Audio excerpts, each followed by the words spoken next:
Muy bien, entonces para empezar les voy a mostrar el funcionamiento físico del proyecto.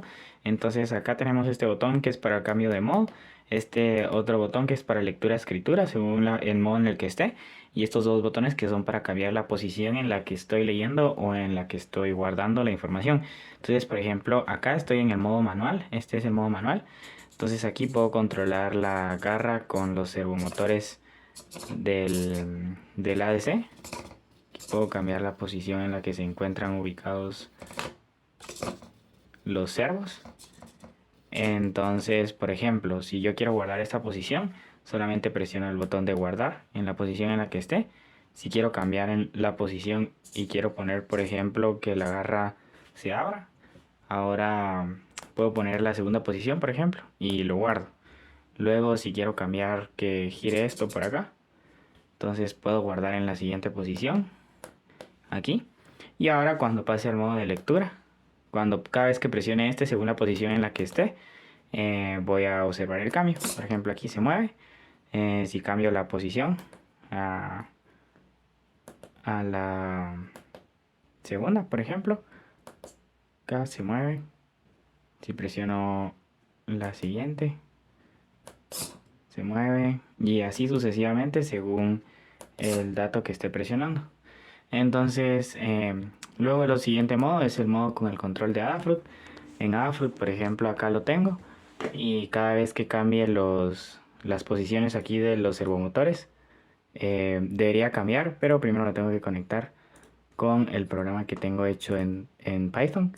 Entonces aquí, por ejemplo, ya se conecta y ya cambia las posiciones según lo que se indica en el feed de Adafruit. Aquí puedo girarlo, y así sucesivamente. Y aquí también puedo cambiar el modo. Por ejemplo, si presiono este botón de acá, va a cambiar al modo manual. También puedo cambiar entre las posiciones. Si cambio al modo de lectura, puedo moverlo según las posiciones que tiene guardadas. Eh, y así sucesivamente eh, con cada una de las posiciones. Entonces, prácticamente ese es el funcionamiento físico del proyecto. Ahora les mostraré la estructura de mi código. Entonces, para empezar, acá tenemos el bloque de configuración. En este caso, lo único que cabe resaltar es la configuración del oscilador interno.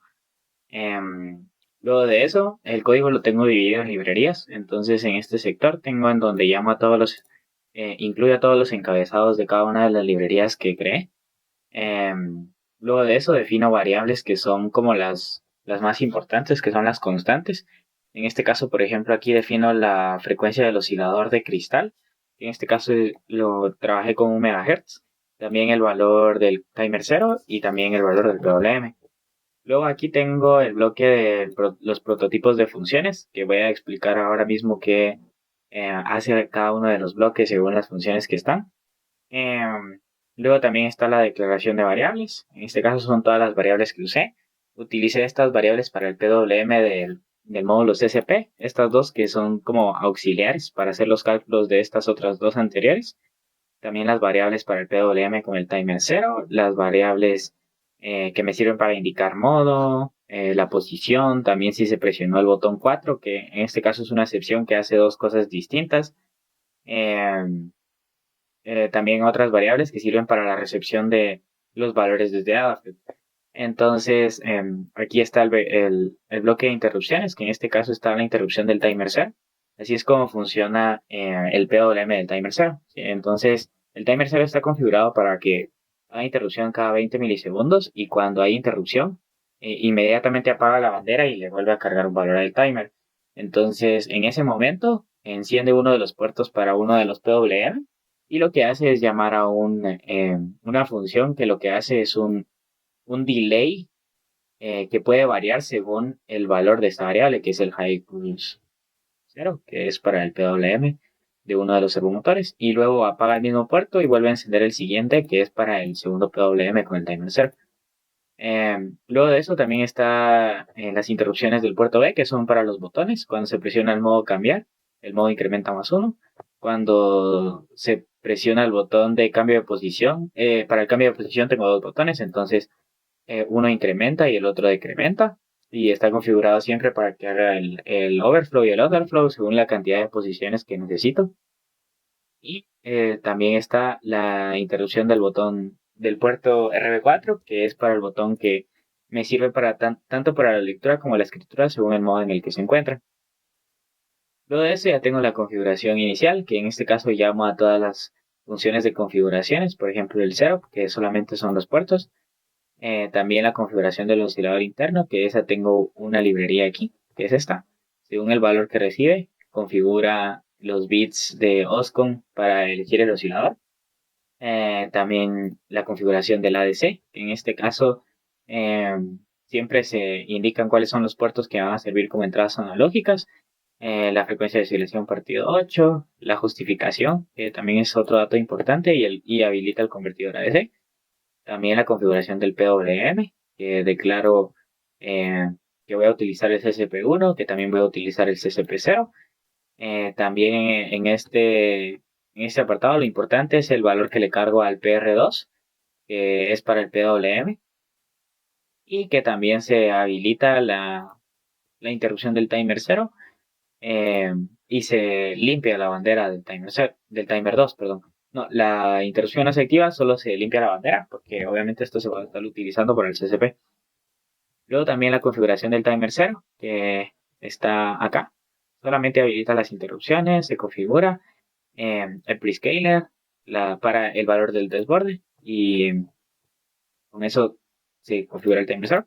Luego la configuración del puerto B, que en este caso lo tengo habilitado con interrupciones, que también tengo el interrupt on change, también deshabilito el WPU en los puertos que no voy a necesitar y habilito las interrupciones del puerto B. Luego también de eso, inicio el UART, que esa eh, también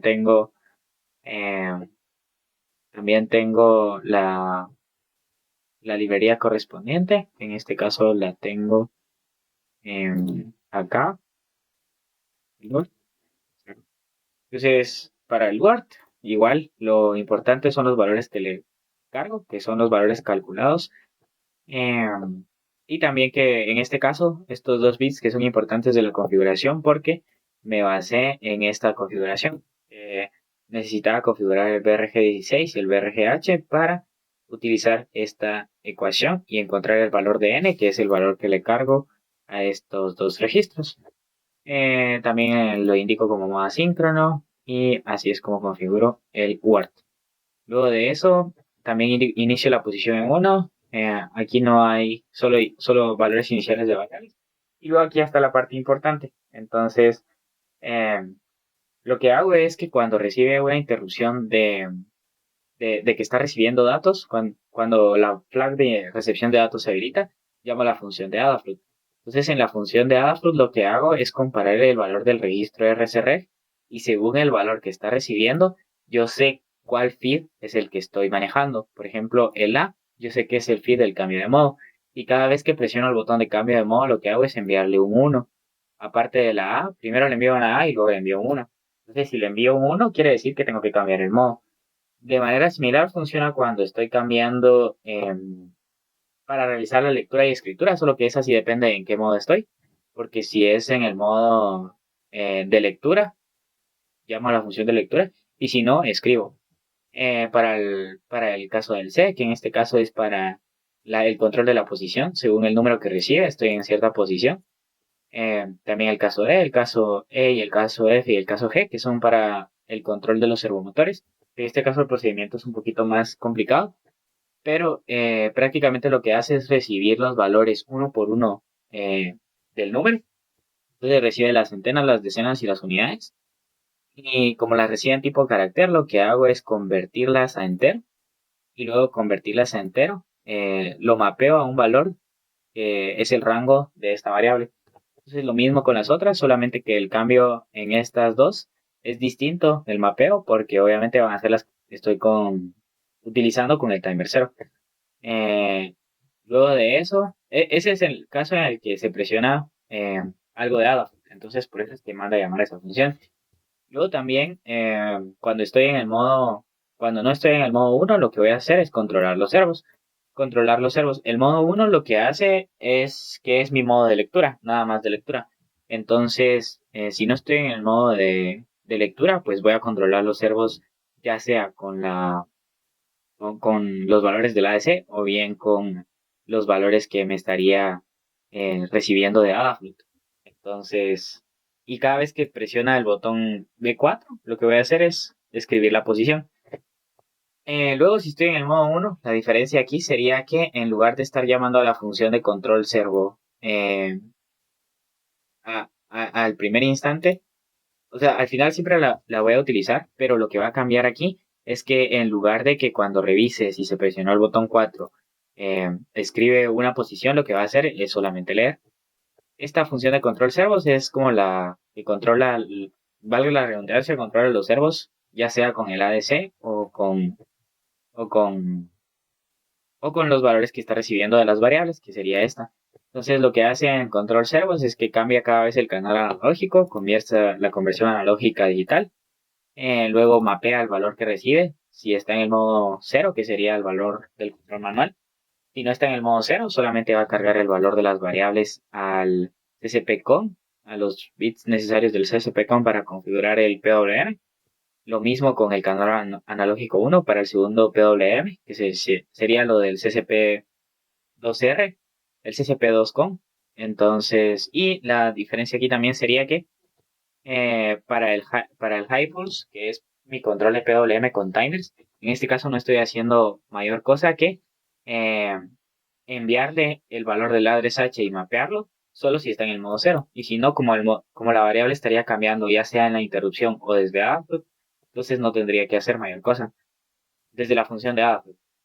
Entonces, prácticamente así es como funciona a grandes rasgos la función el control de la posición del LED. Este solo es un indicador, entonces son operaciones bastante sencillas, que es para no afectar los otros bits del puerto D mientras estoy cambiando la posición. Por eso es que se hace primero un AND y luego se hace un OR según la posición 1, 2, 4 y 8, que son las posiciones para indicar solamente un LED a la vez.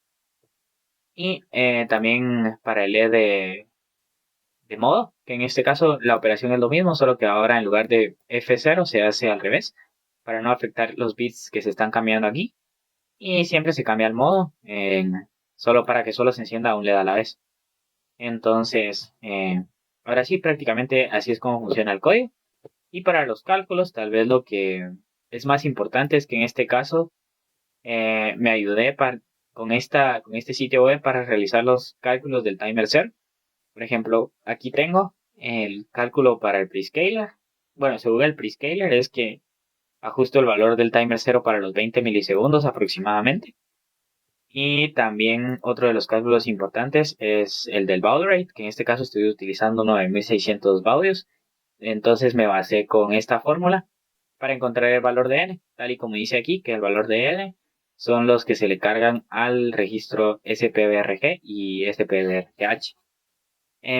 Además, el último cálculo que tuve que realizar sería para el PR2, que me basé en esta fórmula, siempre con el prescaler del timer 2 que seleccioné, la frecuencia de oscilación o bien el periodo y el valor del periodo del PWM. En este caso, lo único es que como estoy trabajando con 1 MHz, no podía llegar exactamente a los 20 milisegundos, pero en este caso el servomotor no necesita realmente los 20 milisegundos, entonces basta con una aproximación para que funcione. Entonces, prácticamente así es como funciona mi programa. Igual por cualquier consulta, el código está comentado y todo en la carpeta de GitHub. Además, también en el GitHub está el documento, en este caso de Python, que es el que utilicé para realizar la conexión. Entonces, ahí se podría ver más a detalle el programa. Y además que también acá está la descripción de las conexiones, el esquemático, por si lo necesitan ver. Entonces, eso fue todo, así que gracias por su atención.